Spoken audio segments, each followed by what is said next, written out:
Showbiz Central. Rufa May Quinto was bubbly and perky as usual. Pero alam niyo ba na meron na siyang iniindang matinding sakit noong mga oras na yon?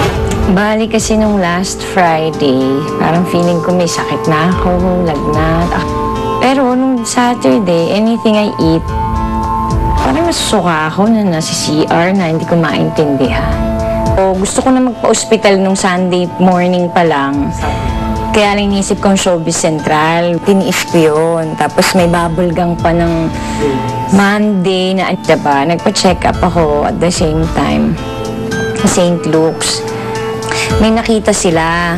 Yung intestine ko huminto by 4:30, ganyan, ang madaling araw. Tinawagan ako ng doktor ko. Sabi sa akin, tutubuhan na daw ako dito. Papunta. Kasi nakita yung x-ray ko. So, lalagyan ng tubo sa ilong, papunta sa tiyan. Siyempre, naloka naman ako. Ano ba yun? Tubo na yan, ha? Yun. Pero at first, sabi, dalawang bagay daw. Either tumor or yun. Kaya, super cry, siyempre. Ang gagawin ko, parang gusto ko na ibenta lahat na ari-arian ko. Ang tawag dun sa sitwasyon ko is partial obstruction of the intestine. Probably because nga of yung mga adhesion ng past operation. Nabuksan na to ng dalawang beses. Yung appendectomy nga, yung appendicitis, tsaka gallbladder ko, yung laparoscopy. So yun yung cause kung bakit hindi makagalaw yung intestine ko. Dahil nga sa meron siyang peklat sa loob. So yung peklat na yon, nakaharang yun sa intestine mo, syempre, para hindi siya dumaloy ng bonggang-bongga. Dahil naagapan naman ang karamdaman ni Peachy, hindi na siya kinailangang operahan ulit. Buti na lang, partial lang siya at mabilis akong nakapagpa-ospital. So mabilis na cure. But of course, hindi naman siya forever. Temporary lang siya. So, kumbaga anytime, babalik siya. Or kung malasin, di ba? Or, syempre, sana naman, wag naman, di ba? So, I'm still under medication. 1 month. For 1 month. Syempre, hindi ko pa alam kung kakayanin ko. Pero, sana naman kayanin ko, di ba? Peachy, I know you're watching. Get well soon at sana by next week, fully recovered ka na at makasama ka na namin dito on stage. Pero eto na, sweet. Good news naman dahil we are celebrating the birthday of the one and only Miss Pia Guanyo. Yun na! May show Hello! Nakapag-internalize na siya. Happy birthday, Pia! Oh my Pwede naman itong flowers na to? That will throw me off balance. Ano, gusto hawakan mo na lang muna. Ayan, para sa'yo. Mamaya na yan. Wait, Okay. nalungkot naman ako dun sa balita that Peachy is not feeling very well. Correct. Peach, Yes. we wish you a full recovery. We hope na we see you back here soon. At saka sa tiyan pala, girl. Kasi ingat sa mga kinakain. And then Very also important. nakita ko sa Facebook talaga na she was asking for prayers at mabuti naman na gumana kasi I think hindi naman ganun kaseryoso na iniisip niya, di ba? Sana naman, girl. Relax ka lang at para palumpalo ang presence mo next Sunday. Para po Okay. magaspas kang muli. Pero eto na, it's time for you to work. Miss I know. Pia Guanyo, here you I thought go. naman ito sa birthday holiday for me today.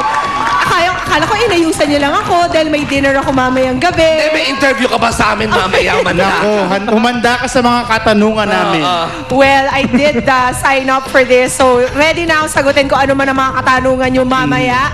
Yes. And Peachy, like we said, we're glad you're okay already. Sana makita ka na namin next Sunday. Samantala, ipinakita naman po ni Edu na hindi lang pala siya pang-asar sa mga contestants dahil nagninong po siya sa anak ng isang contestant ng asar talo, lahat panalo. Narito po ang aming balita. Wow. Check it out. Swerte, ha? Ang ng puso, knowing na nabibigyan mo yung kanilang mga hinihingi. Bukod sa matinding asaran, isa rin sa mga inaabangang bahagi ng game show ni Edu Manzano ngayon na Asar Talo Lahat Panalo ay ang part kung saan binibigyang katuparan ng nasabing show ang kahilingan ng mga contestants. At kailan lang, isa sa mga ito ang mismong si Edu pa ang tumupad nang magninong siya sa binyag ng anak ni Angelo Nalupa. Last Friday, opisyal na tinanggap ni Edu ang tungkulin bilang ninong kay Mary Kate. Ito naman paano ka bang hihindi dito sa yung munting hinihinging maging ninong ng kanilang anak. Napakalit na hinihingi, konting oras lang ng buhay mo. Pagkabat mahirap hanapin, ilagahan ko yung pag-alis just to make sure na makarating ako on time. Dahil isang karangalan na ikaw maimpita maging ninong. Hindi ko po inaasahan talaga na ganun magiging kasaya to. Talagang hanggang ngayon, kinakabahan pa rin ako kasi masyado talagang masaya Hindi ko talaga ina-expect na ganun ang mangyayari, na makakapunta ko talaga siya. Kasi busy po siyang tao May unexpected na darating siya. Parang nakakailang kasi artista nga siya. Pero unexpected talaga na maging kumpare namin siya. Kasi napapanood ko lang siya sa TV. Papasalamat po ko sa lahat ng staff po ng Asartalo, especially kay Edo Manzano, at sa mga bumubuo po ng Asartalo sa GMA po. Seryoso ako pagdating sa yung pagiging isang ninong o isang sponsor sa isang wedding. Because kumbaga pinagkakatiwala sa'yo yung kanilang anak kung sakasakaling may mangyayaring hindi ka nais-nais. That's why sinasabi ko nga, I take it very very seriously kapag ako ginagawang ninong. Yung pagtulong natin does not begin and end lang sa mga binyag or weddings.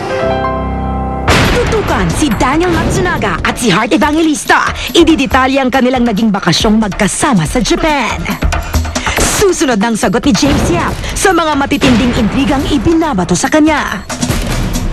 At si Jillian Ward, dumalaw sa mga fans niya sa charity ward. At ang pagdalaw ni Tudis Liit sa Showbiz Central, live na live din sa pagbabalik.